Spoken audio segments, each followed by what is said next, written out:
Vous écoutez Alger Chaîne 3, le journal.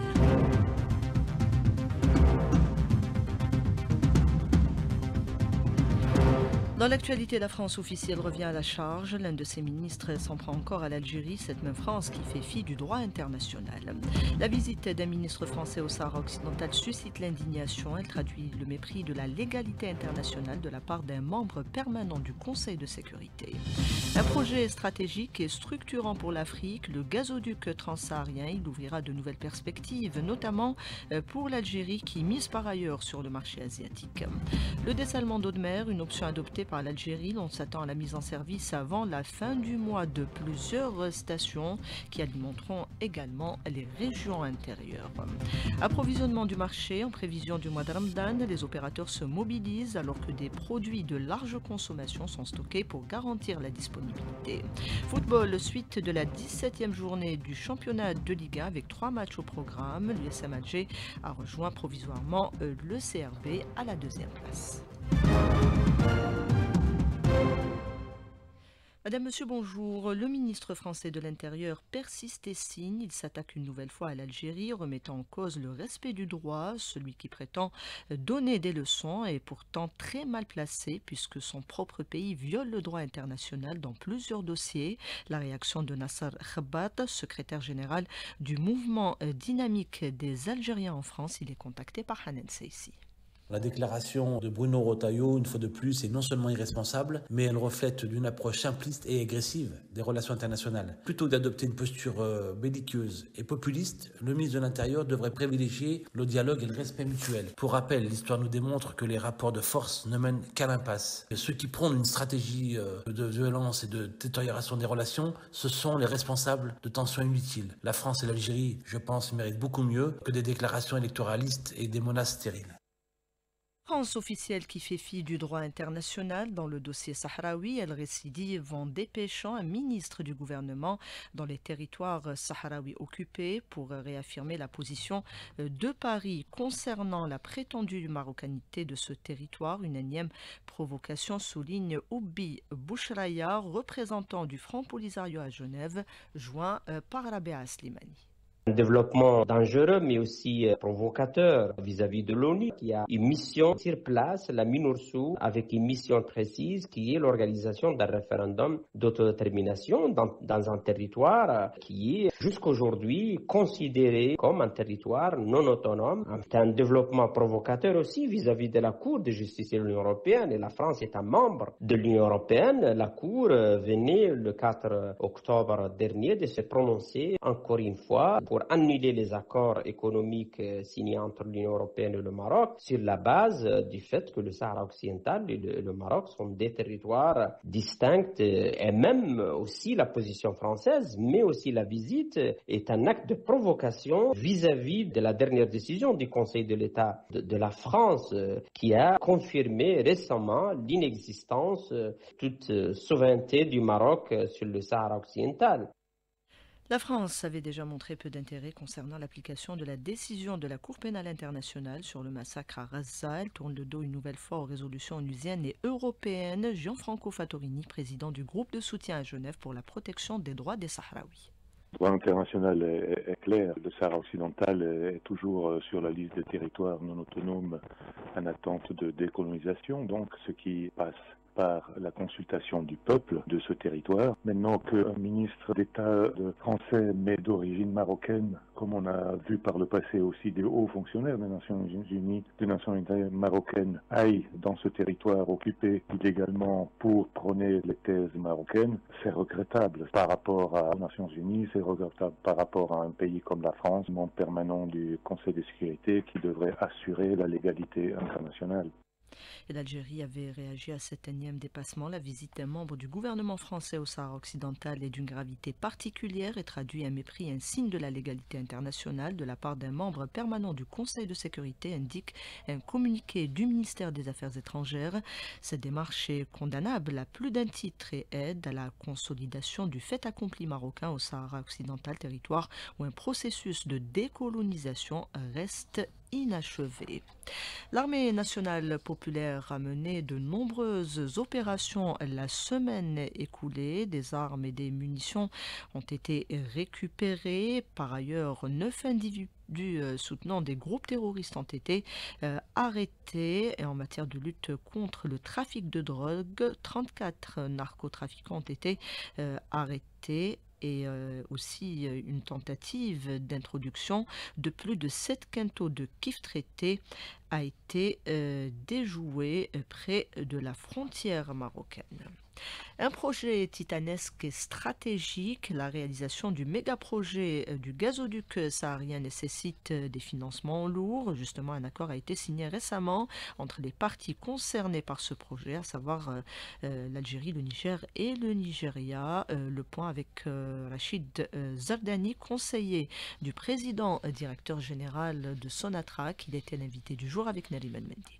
Projet de gazoduc, généralement, ce type de projet prend plus de 3 années. L'étude va confirmer les délais et détailler les phases de réalisation. Bien sûr, il y aura des options d'accélération des réalisations et bien sûr, il y aura aussi des discussions entre les partenaires sur le type de partenariat, comment le partenariat va prendre forme, notamment en matière de transport, mais aussi de propriété de la molécule du gaz et des revenus de chacun, etc. Il y aura la recherche de financement, le financement qui est très important. On parle d'une dizaine de milliards de dollars. Selon les études précédentes, les investissements vont être actualisés et donc il faut aussi tout un plan de promotion et de communication des partenaires auprès d'organismes, que ce soit des organismes économiques, des organismes financiers, mais aussi des organismes politiques, l'Union européenne, etc. Et par rapport à ça, on peut avoir une meilleure visibilité sur les délais de réalisation de ce projet. Ce projet est très important pour l'Afrique, pour l'Europe, mais l'Algérie ne néglige pas pour autant le marché asiatique. Rachid Zardani. Normalement, le gaz, il est destiné vers le marché international. Donc, le marché européen, par rapport à tout ce qu'on a comme infrastructure directement au marché européen, qui permet au gaz d'être plus compétitif via les gazoducs qui relient l'Algérie à l'Europe. Mais ça n'exclut pas que le gaz va être destiné à d'autres marchés, parce que l'Algérie dispose aussi d'unités de liquéfaction. Elle a déjà une capacité design de l'ordre de 56 millions de mètres cubes de GNL. Donc, c'est une capacité très importante qui peut être utilisée pour destiner ce gaz vers d'autres destinations et c'est dans l'intérêt des 3 pays de diversifier leur marché, de prendre des parts de marché pas uniquement en Europe mais aussi en Asie, surtout dans les zones où les perspectives de croissance de la demande du gaz sont importantes. Autre option stratégique adoptée par l'Algérie, celle du dessalement d'eau de mer. Plusieurs stations, 5 précisément, seront mises en service avant la fin du mois en cours. Ces stations qui permettront également d'alimenter les régions intérieures. Correspondance depuis Sidi Bel Abbès, signée Inès Mohamed. Ce sont les solutions durables apportées par le ministère des Ressources en eau pour combler le déficit en eau potable dans la wilaya de Sidi Bel Abbès et la renforcer par un volume de 68 000 mètres cubes selon les explications fournies par le responsable de ce secteur, Ben Marir Djebbar. Nous avons 2 projets de dessalement. Le projet de compensation de la station de Ain Timouchent d'une capacité de production de 38 000 mètres cubes et 30 000 mètres cubes de cap blanc depuis Boutidlis jusqu'à Hassil Ghali. Parce que suivant nos études, nous pouvons atteindre jusqu'à 1000 mètres cubes. Pour la première étape, nous allons bénéficier d'une capacité de 68 000 mètres cubes en vue de remédier aux problèmes de coupure d'eau. Pour ce mois de Ramadan, le programme de distribution de l'eau potable sera renforcé par un volume supplémentaire de 7 000 mètres cubes, visant surtout le chef-lieu de Wilaya et 17 autres communes en difficulté pour pouvoir alimenter la population un jour sur 3 au lieu d'un jour sur 5. De Sidi Bel Abbès, Inès Mohamed pour Alger 3. Prise en charge des préoccupations des citoyens, le médiateur de la République y contribue sensiblement. Cette institution qui boucle ses 5 années affiche déjà de nouveaux objectifs. Mahfoud Karkar depuis Ghardaïa.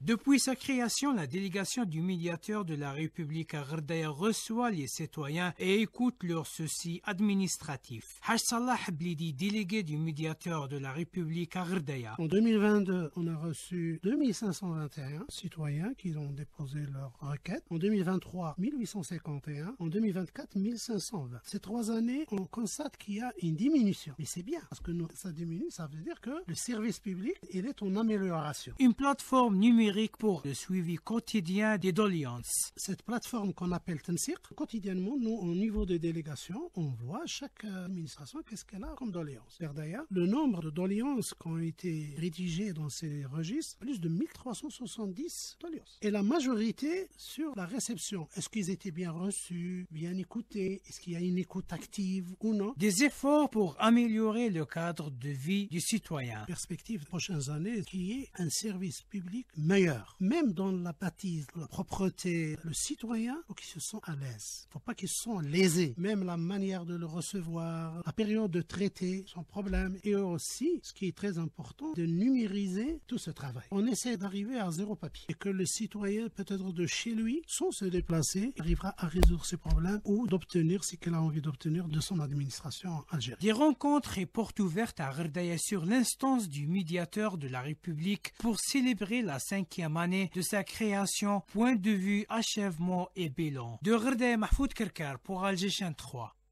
À l'approche du mois de Ramadan, les producteurs de produits concernés par l'approvisionnement du marché mettent les bouchées doubles. Les commerçants également se mobilisent pour garantir un mois sans pénurie. Mais ça se mêle.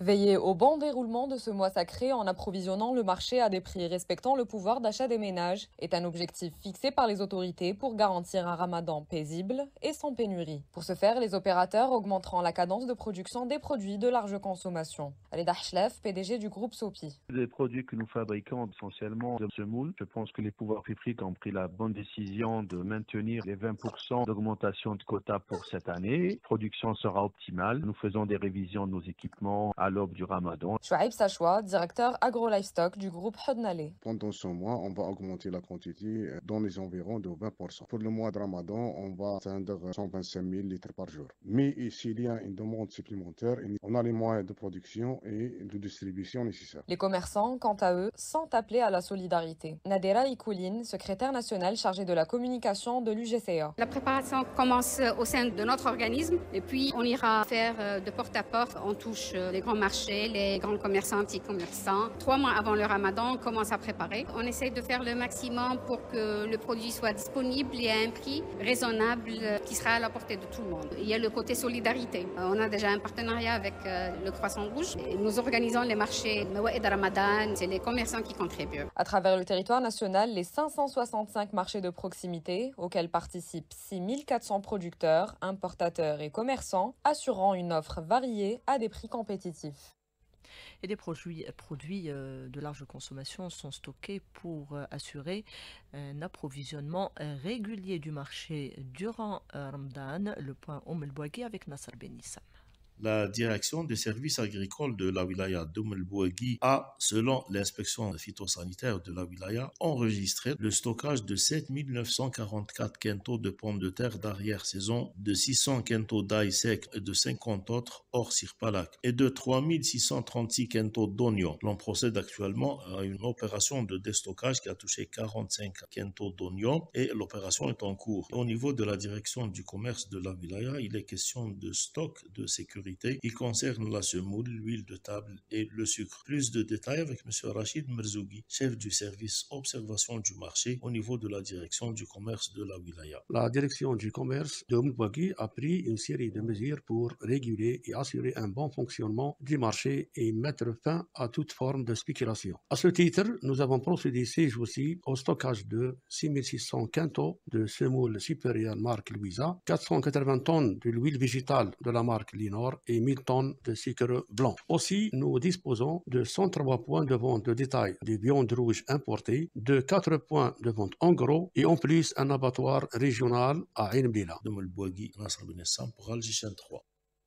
Lancement de l'opération d'ouverture des comptes électroniques via le portail algérien du Hajj et l'application Rakb El-Hajij. L'Office national de pèlerinage et de la Amra appelle tous les citoyens concernés par l'accomplissement du Hajj à ouvrir leur compte à partir de cet après-midi. La secrétaire d'État auprès du ministre des Affaires étrangères chargée des Affaires africaines, Barthès Mansouri, a tenu, en marge de sa participation au débat public de haut niveau au Conseil de sécurité, une série de rencontres avec plusieurs présidents de délégations participant à cette réunion. Elle s'est entretenue avec les ministres des Affaires étrangères somaliens, ougandais et sierra-léonais. Des discussions ont porté sur les moyens de renforcer la coopération, notamment au sein de l'Union africaine et les Nations unies. L'Union africaine qui a dénoncé ce matin les crimes de guerre et crimes contre l'humanité incessants au Soudan, ravagé par une guerre qui a fait des dizaines de milliers de morts et 12 millions de déplacés depuis avril 2023. Les présidents des commissions des assises nationales pour la refondation de l'État du Niger ont appelé à Niamey les participants représentant les différentes factions à la nécessité d'une réflexion et d'un débat constructif à même de dégager des propositions et des résultats à la hauteur des aspirations du peuple nigérien. Russes et Américains se sont entendus hier à Riyad pour établir un mécanisme de consultation destiné à régler leurs contentieux et vont nommer des négociateurs sur la guerre en Ukraine. Trump se dit plus confiant dans la possibilité d'un accord avec Moscou. Interrogé par la presse sur une éventuelle rencontre avec Poutine avant la fin du mois, le président américain a répondu probablement. L'Égypte annonce le report au 4 mars du sommet extraordinaire de la Ligue arabe sur la bande de Gaza qui devait se tenir au Caire la semaine prochaine. Pendant ce temps, les exactions se poursuivent, notamment en Cisjordanie occupée, où l'occupation israélienne s'emploie à annexer de nouveaux territoires. On écoute Shahar Badawi, responsable de la communication au camp de Balata. Il est joint par Karim Abnour. Smotrich dit qu'il va détruire des maisons palestiniennes plus qu'on en construit, mais où est Sharon qui pensait comme lui? Nous sommes toujours là et Al-Aqsa est à sa place. Vous allez détruire, nous allons construire. L'ennemi envisage de donner des colonies à des mercenaires occidentaux payés pour cette tâche, des personnes en grata dans leur pays d'origine qui ont pour mission de voler nos richesses. L'entité sioniste avait déjà engagé des milliers de ces tueurs à gages pour commettre des génocides à Gaza pendant plus d'une année. Mais en une journée, les Gazaouis sont retournés chez eux. Les soldats sionistes sont poursuivis par plusieurs pays pour ces crimes. C'est un grand échec. Ils le reconnaissent publiquement parce que leurs buts n'ont pas été atteints et donc ils ont été vaincus. Les propos recueillis par Karima Benour. Retour à présent sur cet hommage rendu à Ginette Omassip Kadri qui nous a quitté le mois de janvier. Elle est l'une des premières chercheurs et qui a construit les bases de la recherche préhistorique en Algérie. Nadia Siassi. Ginette Omassip Kadri s'installe en Algérie en 1956 et elle mène deux combats, l'un pour la préservation de l'art rupestre et l'autre pour la sauvegarde de l'art équestre. Najib Farhat, préhistorien, archéologue, l'un de ses élèves, témoigne avec beaucoup d'émotion de la grandeur de la préhistorienne et de la rigueur scientifique qu'elle lui a transmise. Je la connais depuis 60 ans. C'est la doyenne de la préhistoire algérienne. L'Algérie, en tant que monde scientifique, j'entends, lui doit l'existence de la préhistoire en Algérie. Elle a milité pour que la préhistoire algérienne existe. Elle s'est investie pour faire connaître, préserver, conserver et transmettre ce patrimoine archéologique préhistorique aux générations algériennes. Elle était à la tête de missions où il y avait 15-20 personnes hommes et elle était la seule femme. Et Ginette Omassip est une icône du cheval. Elle a été pour beaucoup dans la préservation et la défense notamment du cheval barbe. Elle a eu l'idée et nous avons été ensemble donc à créer une association pour la protection et la promotion du cheval, dans le cheval barbe bien sûr. Oui, Ginette Omassip ne s'est pas intéressée à l'Algérie. L'Algérie c'était elle-même. Elle a laissé quelque chose qui est fondamental, c'est la rigueur scientifique. Ginette Omassip laisse une riche bibliographie dont le dernier beau livre, L'Algérie des temps préhistoriques, un patrimoine méconnu, sorti chez l'ANEP, est disponible en librairie.